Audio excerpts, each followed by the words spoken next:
Hello friends, ഞാൻ മാമ്പഴപ്പുളിശ്ശേരിയാണ് ഉണ്ടാക്കാൻ പോകുന്നത്. അത് എങ്ങനെയാണെന്ന് നോക്കാം.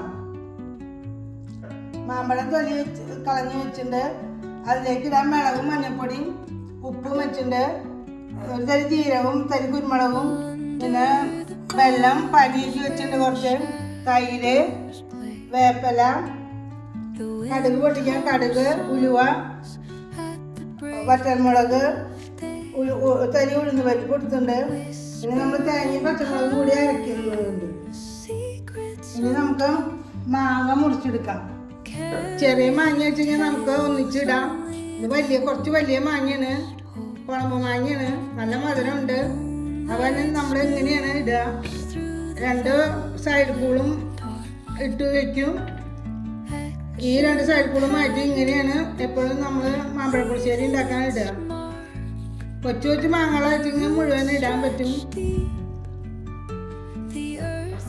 ഞാൻ മാങ്ങ ഇങ്ങനെ മുറിച്ച് വെച്ചു.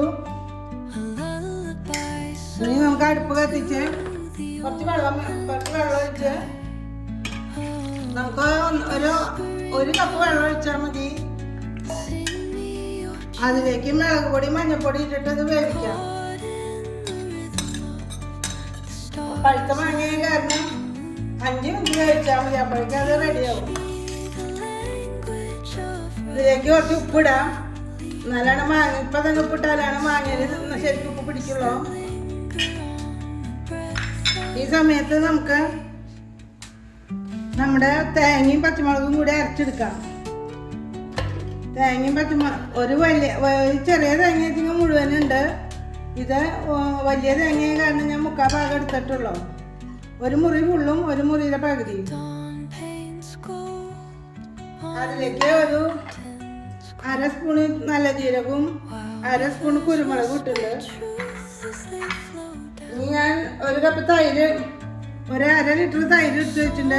അതൊഴിച്ച് അരച്ച് വെക്കാം. ഇനി ഞാനത് അരച്ചെടുക്കട്ടെ. ഞാൻ തേങ്ങ അരച്ചെടുത്തു.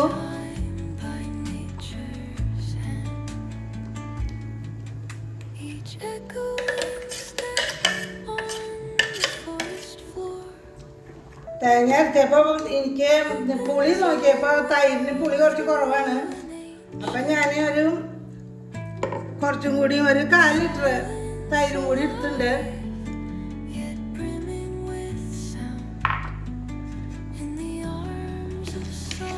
ഇനി ഇതൊന്ന് 2 മിനിറ്റ് നന്നായി 2 മിനിറ്റ് തിളച്ചാൽ മതി. അപ്പം നമുക്ക് കടുക് വറുത്തിടാറാവും.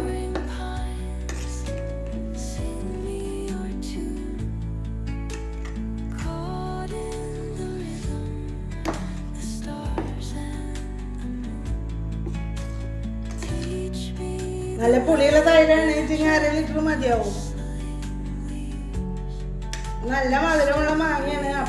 അപ്പോൾ പുളി തീരെ കാണുന്നില്ല. അതുകൊണ്ടാണ് ഞാൻ 1/4 ലിറ്റർ കൂടി 1/2 ലിറ്ററിൻ്റെ പകുതിയും കൂടി തൈര് ഒഴിച്ചത്. അപ്പോൾ പുളി പാകമായിട്ടുണ്ട്. നമ്മൾ അരപ്പ് ഒഴിച്ച് തിളച്ചു. ഇനി നമുക്ക് കുറച്ച് വെള്ളം ഒരുക്കി വെച്ചിട്ടുണ്ട്. ഞാൻ 2 അച്ച് വെള്ളമാണ് ഒരുക്കി വെച്ചുള്ളത്. അതിൻ്റെ ഒരു 3/4 ഭാഗം ഒഴിക്കാം.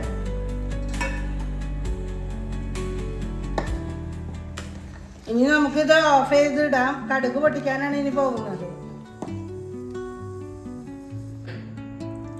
കടുക് പൊട്ടിക്കാൻ എണ്ണ ഒഴിച്ചു. അതിലേക്ക് 1 ടീസ്പൂണ് നെയ്യ് ഒഴിക്കുന്നുണ്ട്. അതൊരു ടേസ്റ്റിന് നല്ലതാണ്.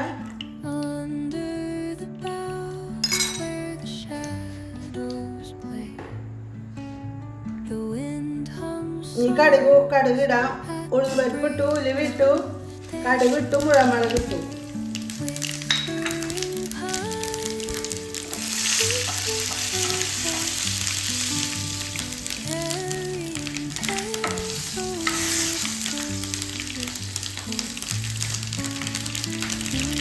വേപ്പിലിട്ടു.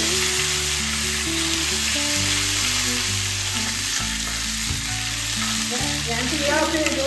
ഇതിൽ വേപ്പില നന്നായി വാടി കഴിഞ്ഞാൽ നമുക്ക് അതിലേക്ക് ചേർക്കാം.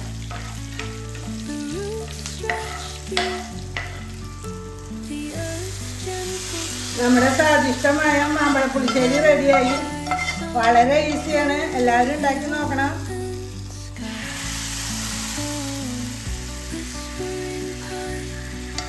ലൈക്ക് ചെയ്യണം, ഷെയർ ചെയ്യണം, സബ്സ്ക്രൈബ് ചെയ്യാൻ മറക്കല്ലേ.